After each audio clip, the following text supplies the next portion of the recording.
كأنه رجعت موضة الفارو. مانك ملاحظة هالشي؟ بتضل الموضة أخدت لك عقلك. برأيي تصيري تهتمي بشغلات أكبر. مو ملاحظة إنه حياتك فاضية؟ حلو. هلأ هيك أنا زعلت مارغريتا. ليش هيك صايرة؟ حاسستك متغيرة بآخر فترة، يعني مدري كيف. حاسسني قلبي صاير معك شي. احكي لي إذا حابة، أنا دائماً جنبك مارغريتا. أنا ضايعة عن جد؟ بدي أحكي معك بموضوع مهم، بس وعديني إنك ما تقولي هالحكي لبافلك. شكلك ناوية تخليني أزعل منك. من كل عقلك مفكرة أني بحكي له كل شي؟ ما بتحكي له؟ لا، مو كل شي. بتمنى ما تحكي. اسمعيني منيح، الموضوع كتير جدي. بترجاكي اسمعي نصيحتي. لازم تتركيه لبافلك بأسرع وقت. ليش؟ بصراحة لأنه واحد خطير. طيب شو رأيك تشيلي هالأفكار من راسك؟ في كتير شغلات بدي أقول لك إياها، بس ما بقدر لأنه بيزعل. إلين، شو رح تعملي إذا قلت لك إنه هالزلمة ممكن يكون له إيد بقتل وحدة، وأغلب الظن إنه هو يلي قتلها؟ معقول هالحكي؟ إيه؟ مسكين بافلك، شو هالحكي هاد؟ هيك عم تفكري فيه؟ ما تفهمي علي. انتي ما بتعرفي شي عنه أبداً. هو عنده أعداء، طبيعي إنه يدافع عن حاله، بس أنا حبيبة قلبه، مستحيل يفكر إنه يأذيني. إلين، إذا اضطر رح يقتلك كمان. عم تفهمي شو عم قلك؟ شو صار لك؟ ليش عم تضحكي؟ هذا الحكي ما بيضحك. مين رح يقتلني؟ مين؟ حبيبي بافلك. بس لو أفهم شو عم بيصير معك لا تزعلي مني. تعرفي قد إيه بحبك، انتي أحسن رفيقة عرفتها بحياتي.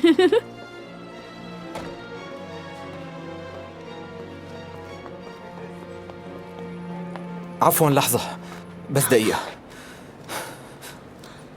أنا فريدريك، تذكرتيني صح؟ إيه؟ السيد أينشتاين إجا على نيويورك لليلة واحدة وبس. يعني هو بكرة الصبح المفروض يكون مسافر ضروري. طيب بس قلي وينه هلأ؟ تعالي معي. يلا بسرعة. قلي ليكون صاير معه شي. هو ناطرك. ايه مين؟ تفضل.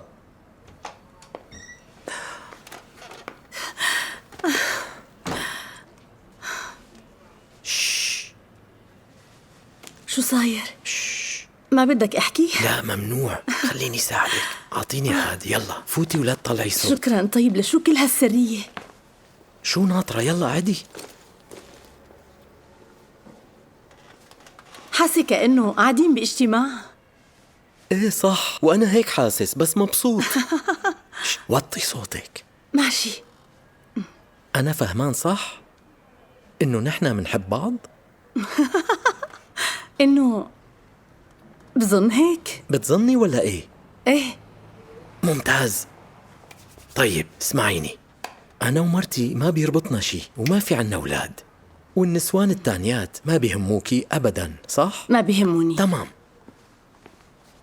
اسمعيني، مثل مو واضح ما في صعوبات صح؟ إلزا بتحبني بس رح تتفهم وضعي. إيه؟ وبالنسبة إليك اسمعيني، أنتي مرة تعملي اللي بدك يا بدون ما تسألي زوجك. يعني ما عندك مشكلة، فيكي تنفصلي عنه، وبعدين منتزوج أنا وياكي ومنعيش سوا، منعمل عيلة حلوة ومنجيب أولاد. أنا لقيت بيت منيح، بيت ريفي جنبه بحيرة، رح يعجبك كتير. ألبرت، أنت هلأ عم تطلب إيدي يعني؟ إيه طبعاً، ليش ما قلت لك؟ لا، ما قلت لي هيك شي أبداً. عن جد؟ لك كيف نسيت أهم شغلة؟ وينه هاد؟ ها، لقيته. رح أتقدم لك بالطريقة التقليدية.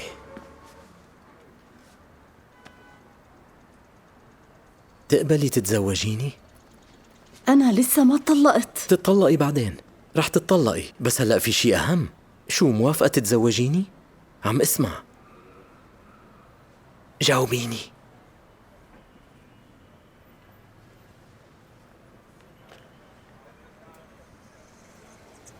الخاتم كتير حلو.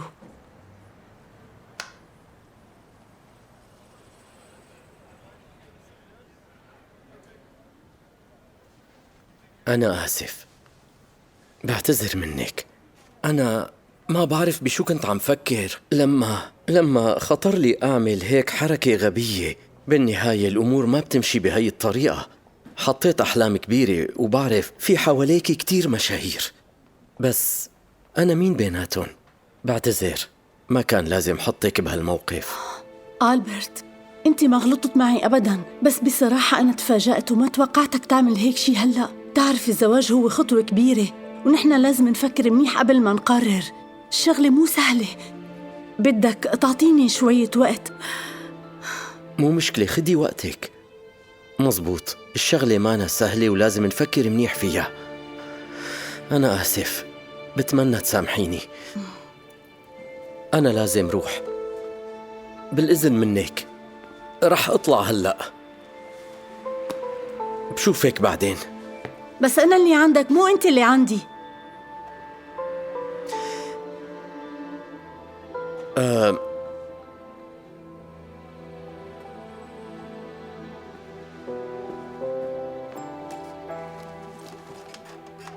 أنا بغرفتي. ما كنت متوقعة إنك تفتح معي هالموضوع، بس أنا مبسوطة. عن جد؟ إيه، مبسوطة كتير، بس أنا ما بقدر أعطيك جواب بالوقت الحالي. إيه منيح، لازم تفكري. رح فكر، بس رح أحكي لك حكاية روسية قديمة. هاي القصة عن أميرة بيأمرها أبوها تتزوج واحد بيعرفه، وهي راحت ونفذت أمر أبوها. بس هاي الأميرة حبته عن جد. حلوة كتير هالقصة ولطيفة. عملت مثل ما قال أبوها، بس هي خافت يعرف حبيبها إنه أبوها هو اللي أمرها تروح تتزوجه، وخافت إنه تفقده بعد ما حبته. طيب شو نهاية هالقصة؟ أنا بعرف بس البداية. يلا سيرجي، استعجل شوي بلشت تبرد. شو؟ مدام مارغريتا، السيد سيرجي كان بده يعمل لي منحوتة على الخشب. طلب مني انطره هون، بس صار لي نص ساعة واقفة هيك. بس فيكي تنطريه وانتي لابسة ثيابك. ايه، ما عملت شيء. خلص امشي معنا. اتركوني. يلا عم اقول لك خلص قوم معنا. يلا انت عم تخالف بعدوا عني، عم القانون. قلكن ما يلا رح اروح اتحرك. معكم لمكان. عم اقول لك اتحرك. ما عملت شيء. لو سمحتوا، قلت لكم لو سمحتوا بس لحظة. تفضلوا، هالوراق موقعين من المحافظ. انتوا عم تاخدوا نحات روسي مشهور هدي. اسمه سيرجي كالينكوفن، وهي هي وراقه، شوفوها وتأكدوا. طلع شو مكتوب هون. مدام أنا بعتذر من حضرتك، بس هذا الحكي ما بيهمني أبداً. شفناه عم يركض بالحديقة وكان في فاس بإيده. رح أخده على البيت، ما رح يعمل شي. بعد عنه، شيل ايدك عنه. بعد يلا. عني. خلص اتركه. شكراً. قوم حبيبي. لو أنا كنت مكانك ما كنت تركت زوجي بهذا الوضع. معلش، هاي مشكلتي تفضلي. أنا. شكراً. يلا وقف، امشي. اعطيني الفاس. سيرجي امشي معي ولا تحكي ولا كلمة. يلا امشي. مجانين. كم مرة لازم حاكيك بهالموضوع؟ ليش عم تطلع وأنا مو معك؟ لا تكوني شايفتيني ولد صغير. لا مانك صغير، بس لا تطلع لحالك. بدي حاكيك بشغلة مهمة. شو؟ خلينا نقعد، هلأ بحكي لك. عادي انتي. سيرجي بترجاك اسمعني. عم اسمعك، شو بدك قليلي؟ أنا لازم روح من هون. لوين؟ ما بعرف لوين بالضبط وما فيني أحكي لك، بس أنا لازم روح. كيف يعني؟ لوين رايحة؟ وين هون؟ خلي يرجعوا لي الفأس لأضربك فيه على راسك. خلص. طيب أكيد كنتي رح ترتاحي لو إنهم أخذوني على السجن. بعرف إنه أنت ناطرة أصغر فرصة لتتخلي عني. ليش؟ سيرجي بترجاك ليش تشيل هيك هالأفكار عم من تعملي راسك. فيني؟ أنا لازم روح، عندي شغل. شغل شو هذا اللي عندك يا فاهميني؟ ليش هيك عم تكذبي علي؟ لا تتعامل معي بهاي الطريقة بترجاك. خلاص مو مشكلة، روحي لوين ما بدك. إذا جعت بدبر حالي وباكل عادي. اهدى شوي. يلا اقعد، خلينا نحكي على رواق. حبيبي أنا مجبورة أتركك لحالك بهاي الفترة، بس أنت بتعرف منيح إنه ما رح يجي من قلبي روح وأنت بهاي الحالة. طيب قولي لوين رايحة؟ ما فيني أقول لك لوين. سيرجي وقف. بعد اتركيني. سيرجي بترجاك، صدقني ما فيني أحكي. شكراً كتير لأنك زرتنا بهالوقت. أهلا وسهلا فيك. مثل ما بتعرف العالم مو مستقر، وأمريكا عم تتعرض لتهديدات بآخر فترة.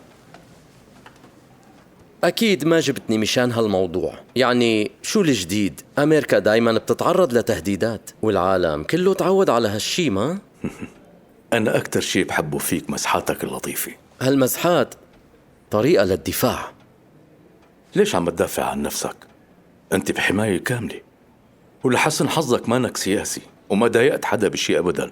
أكيد ما رح يجي حدا يضربك على راسك ويهددك بالمسدس، ما هيك؟ قصدك على فاسكو؟ ايه صحيح. معقول العملاء السوفييت وصلوا للمكسيك؟ اي نعم، عملائهم بكل مكان. هلا وصلنا لصلب الموضوع وبطريقة سلسة. رح كون واضح معك. جبتك لهون مشان مارغاريتا، المرة اللي تعرفت عليها وعم تلتقي فيها. هاي عميلة سوفيتية. عميلة سوفيتية؟ هي أحلى مزحة بسمعها بحياتي. الاف بي اي صايرين يشكوا بالكل لدرجة إنهم شكوا فيني. أنتوا شاكين فيني؟ لا بالمرة. عندك أدلة؟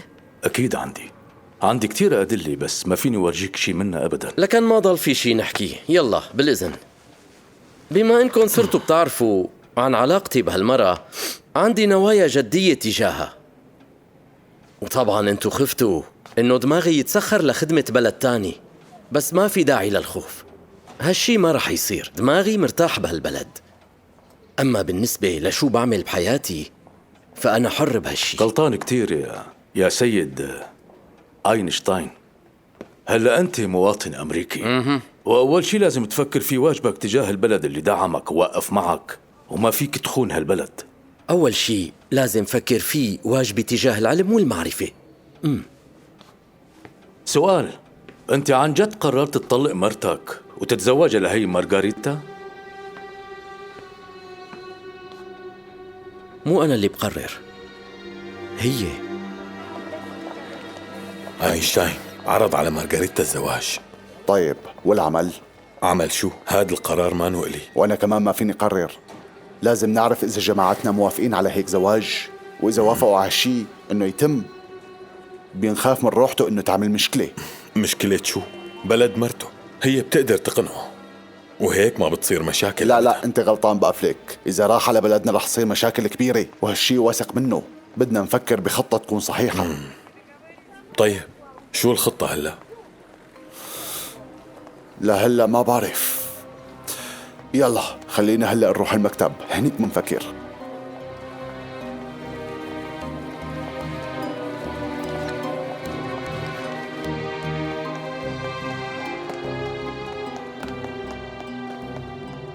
تأخرت عليك؟ شوي. هن خايفين من مشكلة عالمية. شو قرروا؟ قرروا نزوجهم. مفهوم.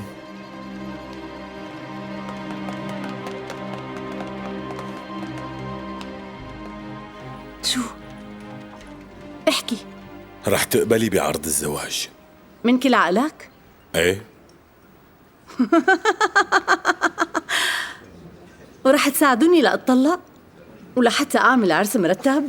ايه اكيد منساعدك. طيب سيروا قولوا لي شو لازم أطبخ له كمان. فيكي تعملي له دجاج وفيكي تعملي له رز. ليكي يا مدام، هذا ما وقت المزح. وإذا ما قبلت؟ بتصير مصايب إلك ولا سيرجي ولا أينشتاين. أينشتاين؟ ليش بشو ممكن تأذوا انتو؟ قلي لو سمحت.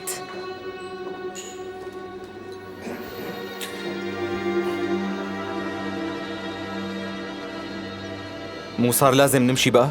فريدريك طول بالك. ألبرت، يعطيك العافية. مارغريتا. ألبرت، لك أنا قررت إني أتزوجك. عن جد؟ عن جد؟ إيه. طيب سافري معي. لا ما فيني، طول بالك شوي. لازم زبط الأمور مع زوجي، وأنت لازم تحكي مع إلزا. إلزا شغلتها بسيطة، بحكي معها. طيب وبعدين؟ بيجي لعندك. وبس لو سمحت ما بنعمل عرس. منمشيها هيك. نمشيها؟ كيف يعني؟ قصدك بدون عرس؟ روق شوي، ليك أنا ما كان قصدي هيك، قصدي إنه نعيش مع بعض وبعدين منتزوج على مهلنا، موافق؟ من كل عقلك عم تسأليني، أكيد موافق.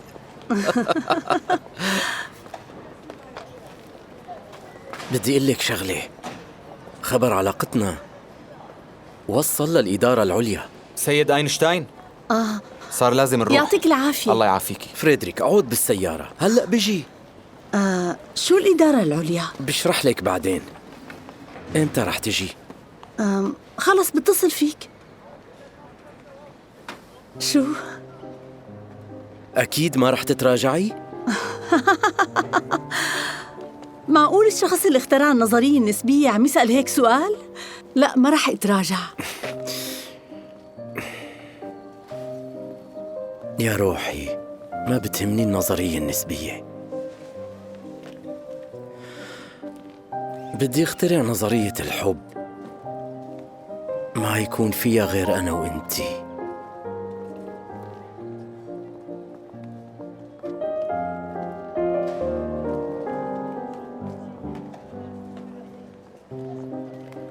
استاذ تأخر الوقت شوي وبتعتم. يلا روح، منشوف بعضنا عن قريب.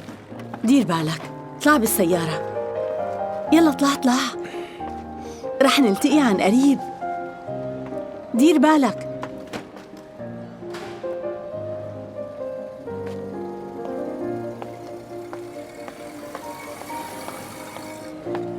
سامحني على كل شي.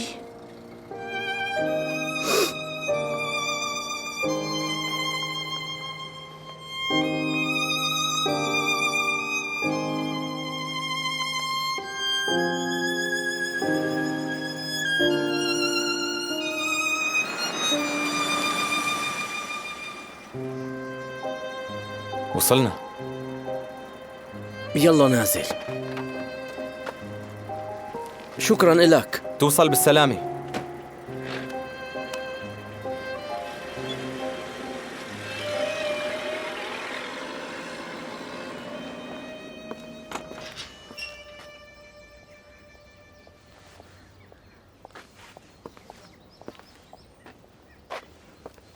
إلزا اسمعيني،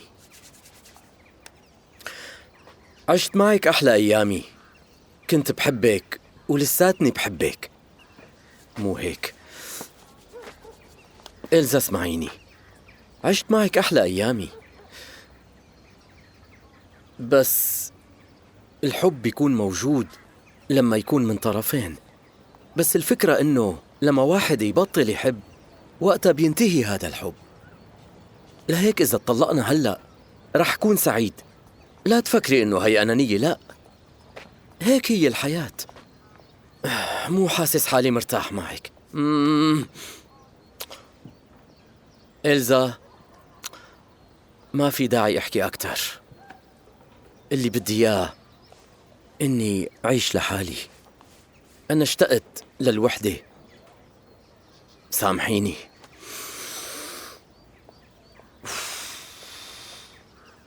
شو أعمل؟ رح أقوي قلبي وفوت خبرها.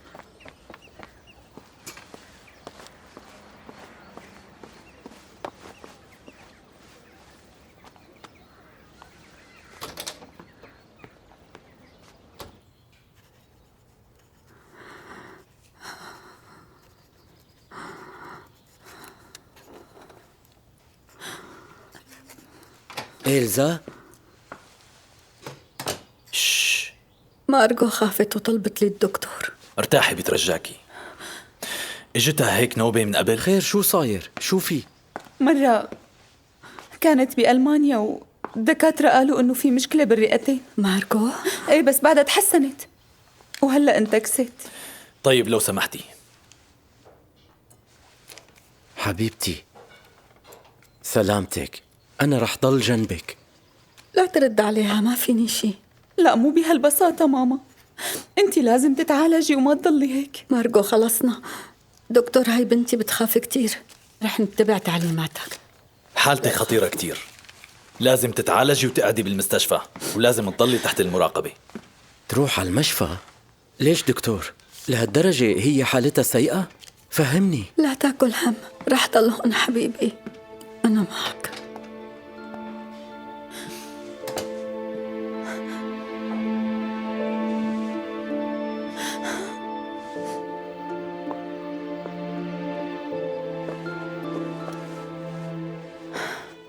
هلأ لنامت.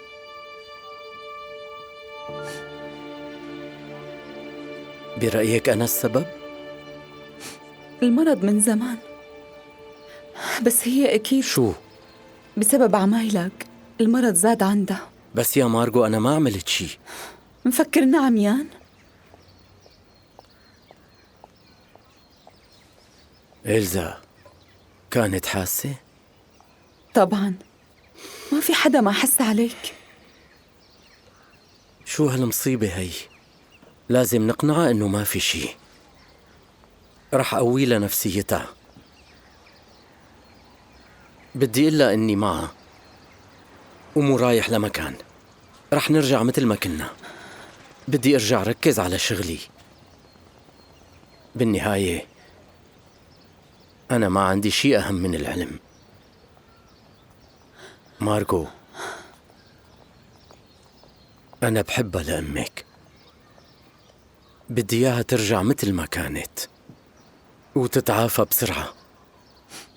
ايه، ماما بتقول إنه المرة المريضة بتخلي الرجال ينفر منها.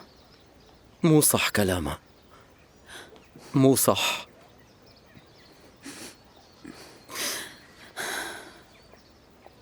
انتي بتعرفي بمثل هذا الوضع لازم نستنى. بكرة بحاكيكي منشوف شو بيصير.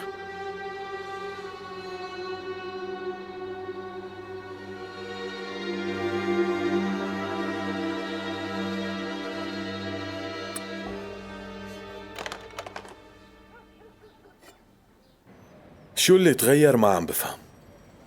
مرته مرضت. وإذا مرضت بسيطة، بكرة بتطيب. هو طلب مني نأجل الموضوع شوي. لما بيشوف هيك بيغير رأيه، صح؟ صديقة وإجت تواسي صديقة، شو فيها؟ كتير عادي. لساته عم يعطي محاضرات ولساته عم يشتغل.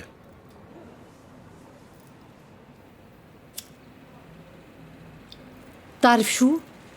أنا ما راح روح أصلاً. ليش لنستعجل؟ لا بقى تناقشيني بهالموضوع. رح تروحي، يعني رح تروحي.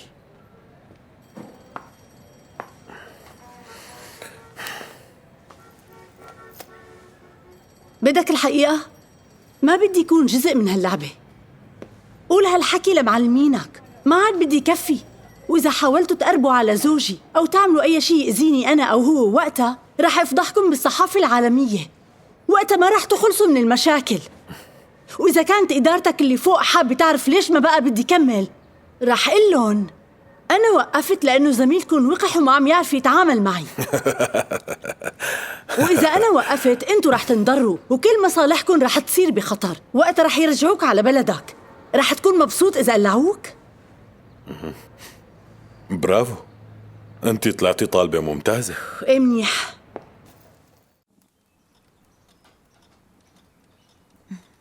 إسرائيل؟ ايه صحيح، لأنه نحن عم نفكر إنه نخلي كل العالم يصيروا معنا وبصفنا. بس يعني بالحالتين هن الحاكمين. ممكن نحكم كل العالم بس ما عنا وطن. هلا يمكن تتضايق من اللي رح أقوله. أنا نادراً لا أتذكر إني يهودي، وبحب أقول لك إنه هالشي ما بيخطر لي بنوب. لهالدرجة ما بيهمك هالموضوع؟ قرايبتك ملت وهي قاعدة لحالها. أنسة دينا، ما عم نحكي أسرار، فيكي تيجي. هاي البنت كتير بتخجل وما عم ترجع مثل قبل. أبوه وأمها ماتوا وأخواتها الاثنين وعمامها ماتوا بنفس الوقت كمان. إيه، العالم الحديث صار بخوف كتير. مشان هيك نحن لازم نتوحد. كيف مرتك؟ عم تتحسن. ايه كتير منيح. قالوا لي إنك ما بتعمل شي بدون ما يكون لك مصلحة شخصية فيه. وين شايف مصلحتي؟ ما بعرف، يمكن تكون عند أعظم عالم مرته رح تموت، وهالشي أكيد، وانت لازم تدير بالك لما يضل لحاله. بتقوم بتستغل الفرصة وبتناسبه. الحكي مع شخص مثلك بيريح بالحقيقة. رح يصير عندي مرض ارتياب. في مين عم يراقبني؟ دايما بحس إنه في حدا عم يوجه لي حياتي. أنسة دينا تعالي لهون.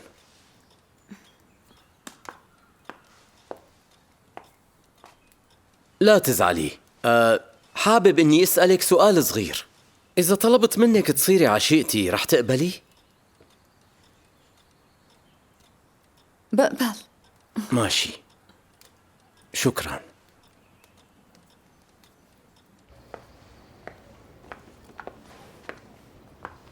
شو هاد اللي عم تعمليه؟ عم جهز غراضك. سيرجي هو اللي طلب. حبيبي لو سمحت فيك تشرح لي شو عم يصير؟ نسيت قلك انه بدنا نروح على بيرنستون. ما بقدر، بدي روح اطمن على مرته لاينشتاين. ايه بس انا شو دخلني باينشتاين تبعك؟ اجتني دعوة من الجامعة بدهم ياني القي محاضرة، وقال هن رح يدفعوا لي مصاري كتير. بتعرفي قديش نحن بحاجة مصاري صح؟ وهي فرصة حلوة ما رح طيب روح علي. فيك تلغيها. لا ليش؟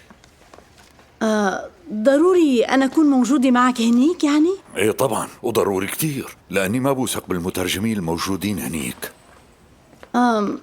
ليكي خلص شكرا إلك، أنا رح كمل لحالي. وهاي المصاري مشان ما ننساهم. اسمعني سيرجي، ما رح نروح على المحاضرة. ليش؟ خلص بلا أسئلة هلأ. ايه بس أنا وعدتهم ما بيصير. سيرجي بس اسمع. بترجاكي خلص أنا وعدتهم. لا ما بيصير. طيب ليش نحن بدنا نروح؟ إذا نحن خلص شبك بلا هالروحة. يعني ما أشتغل؟ عم تشتغل هون حبيبي. ليش شو اللي عم يشتغلوا هون أنا؟ نحتت كل الرؤساء وزوجاتهم. الشغل خلص. بلا في أنا. شو قصدك؟